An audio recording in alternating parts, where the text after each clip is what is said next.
Our day begins with either an early morning fly out to a distant river, or a boat ride from the seaplane dock, or a leisurely breakfast at the King Inn, which we chose. Now, the King Salmon guides offer a variety of fishing opportunities daily. We chose the breakfast. Now, this group elected an early morning fly out.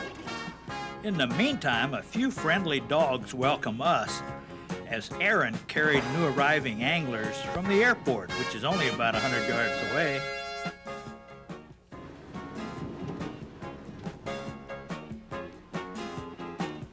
Now, once the new anglers check in, then Aaron is going to take us by van to the docks.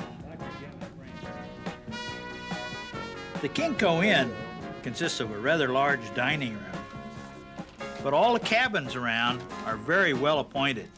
In summertime, that cold image of Alaska turns into flowers and green vegetation.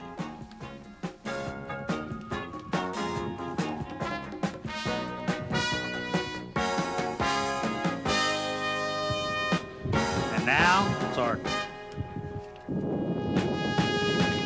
a short 20-minute flight later, and the wind has drastically increased. Right there, we landed our fresh bear tracks and instantly reminded us we are in Alaska.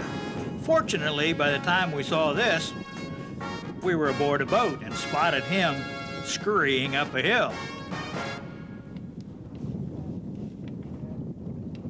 Here are what the bears are eating right now, along with the fish.